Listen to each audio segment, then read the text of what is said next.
नमस्कार विद्यार्थियों। 2025 के लिए EMRS Eklavya model residential school के लिए वैकेंसी आ चुकी है, जिसमें विभिन्न पोस्ट अलग अलग स्तर की जो है वो आई है।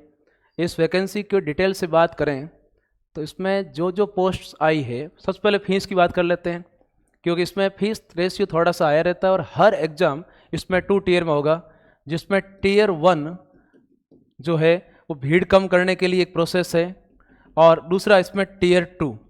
हर एग्ज़ाम में 2 टीयर होगा। आपके इसके दोनों टीयर्स के लिए टीयर 1 का पेपर ऑब्जेक्टिव बेस पर होगा और टीयर 2 का पेपर जो है ऑब्जेक्टिव प्लस रिटन डिस्क्रिप्टिव दोनों बेस पर चलेगा। इसकी फ़ीस जो है उसकी अगर बात करें तो सबसे पहले फ़ीस देखें तो इसकी फ़ीस थोड़ी सी हाई रहती है, लेकिन अलग अलग स्थितियों में फ़ीस अलग अलग है। फीमेल कैंडिडेट इसमें अगर बात की जाए SC ST और फिजिकल डिसेबल कैंडिडेट के लिए जो फीस है वो सभी पोस्ट प्रिंसिपल, PGT, TGT और नॉन टीचिंग स्टाफ जिसमें आपके लैब टेक्नीशियन की पोस्ट भी है, उसके लिए फीस तीनों के लिए कितनी 500 रुपये। लेकिन अदर देन ठीक है कैंडिडेट जनरल कैटेगरी OBC है अन्य कैंडिडेट के लिए, और उन अन्य कैंडिडेट के लिए जिसमें EWS OBC जनरल कैंडिडेट सब के लिए उनके लिए फीस जो है principal fees application fees 2000, processing 500, total fees होगी 2500 इसके लिए।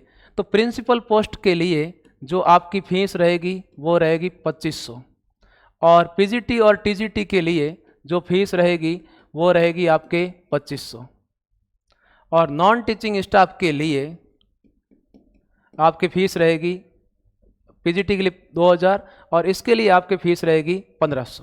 ये कैटेगरी है। तो TGT के लिए इसमें हम जो मूल रूप से बात करेंगे वो TGT के लिए बात करेंगे। TGT के लिए जो फीस रहेगी इसमें वो रहेगी 2000 रुपये, ये कंडीशन। और एग्ज़ाम जो इसमें होंगे सारे के सारे टायर 1 और टायर 2 बेस पर होंगे, जो पहले बताया था। अभी किस प्रकार से होंगे, इसका सिलेबस क्या है, वो वीडियो के डिस्क्रिप्शन में अपलोड कर देंगे, लिंक मिल जाएगा आपको। अब इस पर देखते हैं कि इसमें लास्ट डेट क्या है फॉर्म फिल करने की, इसके लिए क्या क्या कंडीशंस है, वो सारी चीज़ें ठीक है। और टोटल पोस्ट्स कितनी है। अगर इसमें सेकंड ग्रेड की बात की जाए, टोटल कितनी पोस्ट है इसमें है क्या है वो कंडीशन। तो प्रिंसिपल के लिए इसमें पोस्ट देखी जाए टोटल, TGT के लिए टोटल जो पोस्ट होगी वो है इसमें आपके 3962 पोस्ट है। और लैब अटेंडेंट की जो टोटल पोस्ट है वो आपके है 146। लैब अटेंडेंट सिर्फ और सिर्फ साइंस बेस के विद्यार्थियों के लिए ही है इसमें, इसके अलावा कोई लैब अटेंडेंस के लिए कोई वैकेंसी नहीं है। लेकिन TGT और PGT प्रिंसिपल देखा जाए तो PGT के लिए आपके जो कॉमन सब्जेक्ट है, जो आपके KV स्कूल नवोदय स्कूल में जो सब्जेक्ट होते हैं सारे के सारे उन्हीं विषयों पर आपके इसमें होंगे जो सब्जेक्ट है। मुख्य रूप से अगर इसकी बात की जाए TGT की, तो TGT के लिए टोटल कितनी पोस्ट है।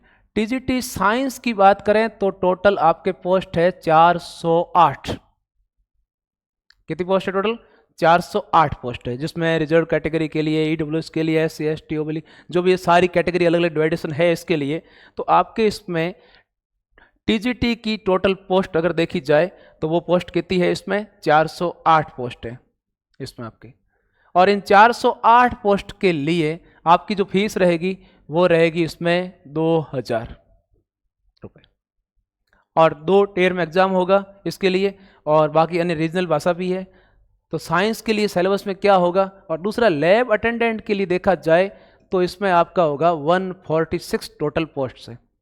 अब ये एकलव्य मॉडल स्कूल है क्या, जो अनुसूचित एरिया है वहाँ पर उन इलाकों में आदिवासी इलाकों के लिए, आदिवासी छात्रों के लिए जो आवासीय विद्यालय शुरू किए गए हैं वो एकलव्य मॉडल जो है स्कूल है, उनमें ये वैकेंसी आई है, जिसमें आपके 408 पोस्ट है TGT साइंस के लिए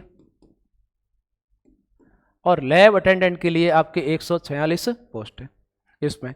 अब एग्ज़ाम कैसे होगा, एग्ज़ाम का स्तर क्या रहेगा, उसका सिलेबस क्या है, अगर उसकी बात करें तो इसके लिए आपके अगर देखा जाए तो पेपर का पैटर्न क्या रहेगा और उनका वेतन मान जो है पे मैट्रिक्स क्या है। तो TGT का जो पे मैट्रिक्स है आपका वो 44,900 से 1,42,400 का है ग्रेड पे, जो कि लेवल 7 का वेतन है।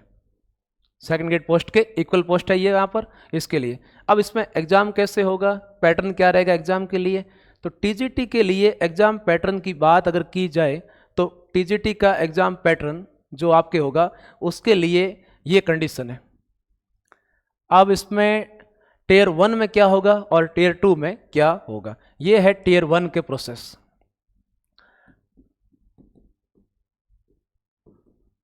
टियर 1 पेपर जो है उसमें आपके जनरल चीजें ज्यादा आएगी और थोड़ा बहुत आपके पास में डोमेन नॉलेज में भी आपका क्या है वो देखो। इसमें पेपर का पैटर्न क्या है और वो चीज क्या है देखो। इसमें पेपर में पहला पार्ट है जनरल अवेयरनेस, और जनरल अवेयरनेस के आपके पास में 10 क्वेश्चन होंगे और ये 10 मार्क्स का है। अगला पार्ट है इसमें रीजनिंग एबिलिटी। रीजनिंग एबिलिटी में आपके पास में 15 क्वेश्चन होंगे और टोटल 15 मार्क्स के। Knowledge of ICT computer technology वाला, और इसमें आपके 15 क्वेश्चन। तो ये 15 क्वेश्चन आपके जनरल अवेयरनेस के और 15% आपके रीजनिंग एबिलिटी के, 15% आपके आईसीटी के, ये फिक्स है। और टीचिंग एप्टीट्यूड इसके आपके पास इसमें मिलेंगे 30 क्वेश्चन, ये पैटर्न। और डोमेन नॉलेज जिसमें experimental activity based pedagogy advance case study, इसका सिलेबस भी अलग से पूरा जारी किया हुआ है कि किसमें क्या क्या पैटर्न रहता है, क्या आते हैं। इसके आपको क्वेश्चन मिलेंगे 20। और एनईपी शिक्षा नीति 2020 के क्वेश्चन मिलेंगे 10। टोटल कितने क्वेश्चन होंगे आपके? 100। ये 100 मार्क्स का ही पेपर है,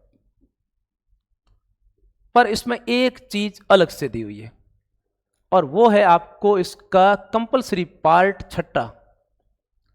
छठा पार्ट कंपलसरी में आपको लैंग्वेज चूज करनी है। और यहां देखो इसमें आपको लैंग्वेज चूज करनी है, 3 पार्ट चूज करने हैं। एक जनरल इंग्लिश का फिक्स होगा, एक होगा जनरल हिंदी का, और तीसरा आपको कोई रीजनल लैंग्वेज चूज करनी है। यानी कि ये जो पार्ट है तीसरा पार्ट, उसको आपको पास करना है, मिनिमम पासिंग मार्क लाने, उसमें 40% मार्क लेके आने तीनों को मिला करके। मतलब जो 30 नंबर का हो रहा है ये पार्ट, 30 क्वेश्चन है, उसमें आपको 10 क्वेश्चन मिलेंगे जनरल इंग्लिश के, 10 क्वेश्चन आपको मिलेंगे जनरल हिंदी के, और फिर तीसरा पार्ट में 10 क्वेश्चन मिलेंगे आपको रीजनल लैंग्वेज के। और इन तीनों के 30 में से आपको 30 में से मिनिमम 12% आपके सही होने चाहिए। नेगेटिव मार्किंग भी है आपके, 1/3 नेगेटिव मार्किंग है इसमें। अब ये जनरल रीजनल लैंग्वेज आप कौन सी लोगे? यहाँ रीजनल लैंग्वेज को चूज करना आपकी सबसे बड़ी चीज है। कौन कौन सी है अगर आप पढ़ोगे इसमें? असमी, बंगाली, बोडो, डोगरी, इंग्लिश, गैरो, गुजराती, हिंदी, कन्नड़, कश्मीरी, खासी, मलयालम, मणिपुरी, मराठी, मिजो, नेपाली, उड़िया। इसमें से इस हमारे बेल्ट में आप कौन सी भाषा लोगे? असमी आप लोगे नहीं, बंगाली अपनी है नहीं, जो भी है अगर आप भाषा देखो तो जो आपकी भाषा बन रही है वो तीसरी भाषा, और तीसरी भाषा के रूप में आपको चूज करनी पड़ेगी ये भाषा, या अगर गुजराती टच में हो तो गुजराती भाषा। लेकिन तीसरी भाषा का स्तर, जो पेपर का स्टैंडर्ड है, वो इन दोनों भाषाओं से हायर होगा, ये लिखा हुआ है, ठीक है। इसका लेवल जो होगा वो थोड़ा सा हायर होगा, will be higher than the standard general Hindi and English. मतलब अगर आपने इसमें हिंदी ले ली तो वो हिंदी का स्तर जो है वो सामान्य हिंदी का स्तर नहीं रहेगा, बल्कि उसका स्तर उससे अगले चरणों में होगा। ये इसका सिलेबस भी है अलग से कि उसमें स्तर हायर में क्या क्या चीज होंगी। लेकिन ये जो चीज पार्ट है ये आपको सिर्फ पास करना है, इसके मार्क्स ऐड नहीं होंगे। अब ये टियर 1 में जब होगा तो टियर 1 में किस बेस पे होगा? तो टियर 1 में कोई रोस्टर प्रणाली नहीं है, कोई आरक्षण नहीं होता है, आरक्षण टियर 2 में मिलेगा। टियर 1 आपको केवल और केवल एक छंटनी करने की प्रक्रिया है, जिसमें टियर 1 के लिए आपको जो टोटल पोस्ट है, जैसे अगर टोटल पोस्ट आपके 408 है तो इसके 10 गुना कैंडिडेट पास किए जाएंगे। मतलब ये एक पहली बाधा है जिसको पार करोगे और पहली बाधा को पार करने के बाद अगर आपकी टीजीटी साइंस है तो कितने कैंडिडेट पास किए जाएंगे? 4080। पर उसमें भी शर्त है, वो 4080 में से तीसरी लैंग्वेज पार करोगे तभी आपका ये ऊपर वाले मार्क्स काउंट होंगे, अन्यथा आप डिस्क्वालीफाई माने जाओगे। मतलब आपको ये कंपलसरी पार्ट पार करना पहले जरूरी है, जिसमें आपके जनरल इंग्लिश, जनरल हिंदी और रीजनल लैंग्वेज वाला पार्ट पार करना है। तो इम्पोर्टेंट चीज़ यही है कि इसमें आपके 408 पोस्ट है और 10 गुणा के सिलेक्शन के लिए 4080 कैंडिडेट में अगर आपको आना है तो पहले तो आपको जो कंपलसरी पार्ट है वो कंपलसरी पार्ट आपको पास करना पड़ेगा, जिसमें आपके जनरल इंग्लिश, जनरल हिंदी और रीजनल लैंग्वेज ये 3 पार्ट है। जो आपके 30 क्वेश्चन है, 30 क्वेश्चन में से आपको 12 मिनिमम सही होने चाहिए। कोई गलत हो गया तो वो नेगेटिव कट कटा के भी आपके, अगर ये सही हो गया तो बाकी के जो 100 मार्क्स का एग्जाम है उसके नंबर के बेस पर आपका जो है छंटनी प्रक्रिया में आप सिलेक्शन पाओगे। तो ये पहला पार्ट हो गया। फिर अगला पार्ट, अगर आपने छंटनी प्रक्रिया में पार कर लिया, कितने गुना लिया जाएगा? तो इनका पोस्ट के 1:10 में लिया जाएगा। और पोस्ट के जब 1:10 में अगर आप पहुंच गए हो और इसका सिलेबस क्या है, पेपर पैटर्न क्या है, वह बात कर ली, क्या क्या आएगा इसमें, कौन कौन सा इसमें है। तो अगर इसका सिलेबस, इसका पैटर्न इसमें देखे जाए तो ये जो पार्ट है इसमें, यानी पार्ट संख्या 1 से 5 तक आप देख रहे हो, वो आपको पास करना जरूरी है। और ये पार्ट संख्या 1 से 5 तक आपके टोटल कितने घंटे का पेपर होगा? वो पेपर होगा आपके 2 घंटे और 30 मिनट का। कितने का होगा? 2 घंटे और 30 मिनट का ये पार्ट है इसमें।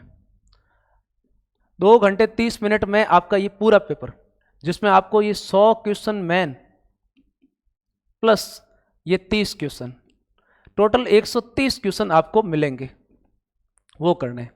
और उनमें से इन 30 क्वेश्चन वाले में से 12 क्वेश्चन आपको मिनिमम सही करने हैं, फिक्स से करने पड़ेंगे सिलेक्शन के लिए। और उसके बाद आपका मेरिट बनेगी 100 मार्क्स के आधार पर, यानी कि उसमें जो 1:10 में 10 गुना जो कैंडिडेट लिए जाएंगे टियर 1 में से, इन नंबर को ऐड नहीं किया जाएगा, इनको केवल पास ही करना होता है। आपको ऐड काउंट नहीं होंगे, काउंट आपके ये 100 नंबर होंगे। कौन कौन से दोबारा देख लो, general awareness, reasoning ability, ICT, teaching aptitude, ठीक है, डोमेन का नॉलेज जिसमें पेडागोजी, एक्टिविटी जो and case study based question है, एनएपी क्वेश्चन है, ये सारे पार्ट, जिसमें जनरल अवेयरनेस के 10 प्रश्न है, रीजनिंग के 15, आईसीटी के 15, टीचिंग एप्टीट्यूड के 30 और ये सब पेडागोजी और एंड केस स्टडी के 20 और एनईपी के 10 क्वेश्चन। और अगर इसमें सिलेक्शन होता है तो फिर आपके आएगा अगला पार्ट जो कि टियर 2। और टियर 2 जो है उसमें आपके क्या क्या है वो देखो। टियर 2 जो है उसमें स्पष्ट लिखा हुआ है कि आपको क्या मिलेगा। आपको प्रश्न ऑब्जेक्टिव भी मिलेंगे और आपको इसमें प्रश्न डिस्क्रिप्टिव भी मिलेंगे, दोनों मिलेंगे। और ये पेपर भी आपके टोटल 100 मार्क्स का होगा। अब 100 मार्क्स कैसे डिवाइड है वो देखो, और इसका सिलेबस अलग से है, वो आपको अपलोड करके बता देंगे। इसमें ऑब्जेक्टिव क्वेश्चन आएंगे टोटल आपके 40। कितने आएंगे? 40। और हर ऑब्जेक्टिव क्वेश्चन 1 मार्क का है। और डिस्क्रिप्टिव प्रश्न जो आएंगे वो आएंगे 15, और इसमें हर क्वेश्चन 4 नंबर का है। तो ये तो टोटल मार्किंग कितने हो गए? 40, और ये मार्किंग कितने हो गई? 60। टोटल कितने मार्क का क्वेश्चन होगा पेपर? 100 मार्क्स का। और टाइम आपको जो मिलेगा वो मिलेगा आपको 3 घंटे का। इस 3 घंटे में, ये टायर सेकंड की बात है इसमें। और इसमें आपको बेस पर फिर टोटल आपके इसी के बेस पर मेरिट बनेगी, इसके बेस पर। तो मेरिट जो बनेगी उसमें लिखा हुआ TGT will be prepared on the basis of performance in the tier 2 exam only, यानी कि फर्स्ट में आपने कितने नंबर प्राप्त किए हैं उसका इससे कोई लेना देना नहीं है, ये मेरिट में ऐड नहीं होगा ये चीज़। तो आपको सेकंड के बेस पर सिलेक्शन है। फर्स्ट तो आपकी छंटनी प्रक्रिया, उस पहली बाधा को पार कर लो, उसके बाद में आपकी है सेकंड प्रक्रिया, जिसमें बेस पर आपको मिलेंगे सेकंड का जो पूरा पार्ट है। अब उस पार्ट में आपको सारे के सारे सब्जेक्ट बेस्ड क्वेश्चन ही मिलेंगे। अगर आपके साइंस है तो आपको साइंस बेस्ड क्वेश्चन ही मिलेगा, उसके अलावा पेपर में आपको कोई दूसरे लेवल के क्वेश्चन नहीं मिलेंगे। इसके सिलेबस में ये चीज़ पहले से फिक्स है कि पीजीटी का टीजीटी का सिलेबस क्या है, ये कंडीशन है। ये एक बहुत बढ़िया सुनहरा मौका है, अगर आप चाहते हो तो इससे बढ़िया कोई वैकेंसी नहीं है। और इसी प्रकार से एक और वैकेंसी है आपके, और वो वैकेंसी उसमें जिसमें आपको लैब अटेंडेंट, जिसमें भी आपके टियर 1 और टियर 2 होंगे। टियर 1 में आपके इसमें सबका पेपर कॉमन है। लैब अटेंडेंट में आपको कोई सब्जेक्ट का पार्ट नहीं मिलेगा। लैब अटेंडेंट में पहला पार्ट आपको मिलेगा reasoning, quantity, general awareness, ICT वाला, ठीक है, और 2 कंपलसरी लैंग्वेज वाले मिलेंगे। ये 100 मार्क्स का पेपर होगा, और इसमें ये 100 मार्क्स क्वेश्चन जो होगा वो इसके बेस पर आपको लेंगे टियर 1 से टियर 2 में। इसमें भी 1:10 में रेशियो फिक्स है। और फिर सेकंड में आपको सब्जेक्ट बेस पर ही मिलेगा 40 ऑब्जेक्टिव, और इसी में 15 जो है डिस्क्रिप्टिव, 100 मार्क्स का और 3 घंटे का पेपर होगा। तो टीजीटी साइंस के लिए देखा जाए तो ये बहुत इजी वैकेंसी है, बहुत बढ़िया वैकेंसी है। अब इसके लिए आपको फॉर्म कैसे फिल करना है, इसकी डिटेल देखी जाए तो आपको सेंट्रल वाले सर्टिफिकेट होने चाहिए। क्वालिफिकेशन आपके लिए क्या इसमें चाहिए वो अगर देखी जाए तो टीजीटी के लिए आपके लिए अधिकतम उम्र क्या है वो कंडीशन, तो टीजीटी के लिए आपकी एज कितनी होनी चाहिए, 35 साल को क्रॉस नहीं करना चाहिए, 35 साल तक होना चाहिए, ठीक है।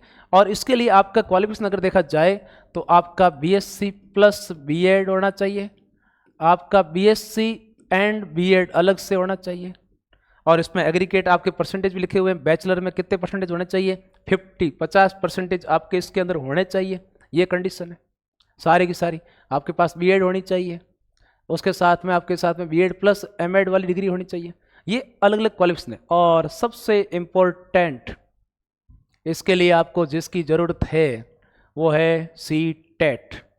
आपके पास में सी-टेट का सर्टिफिकेट होना चाहिए, ये कंडीशन है।